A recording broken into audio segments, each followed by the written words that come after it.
Oh, Martin, Now, what happened here, Longo, where you're sitting? we're sitting on the site of the old, it was referred to locally as the hut. It was a timber and galvanised building, quite a large building, in which the dockers used for to eat. They kind of had they also, the Quay residents used it as a dance hall. At one end there was a large potbelly stove which provided the heat. They held dances. And you danced here?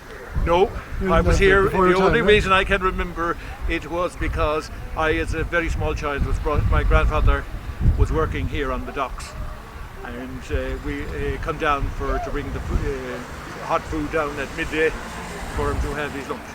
Now, outside there were railings in which the horses were tied, and they were fed while the owners were inside having their meal.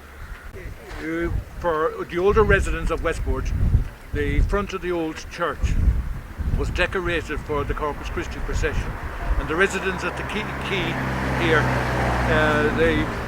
it was made out with the figure of the lamb and the cross.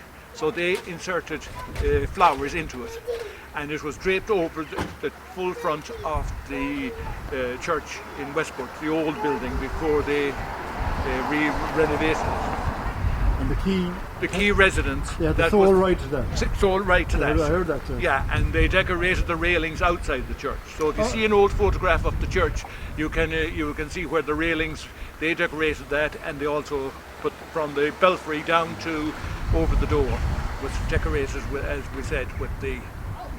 And why do you think they were given the sole right to that? Was there any reason for that given? I don't know why they were given that right, but they did have it, and all that tradition died away after the hut was burned down. So it was a huge, and now that we're about to open a new community centre here at the Quay, that's the first time.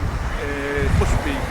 It was definitely roughly in the mid-50s that it burned down. So we've had nothing at the Quay since then. That's 60 years ago.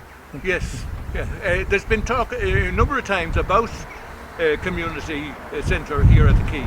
There was talk even of the old Quay school at one time being used for that, but nothing ever come of it.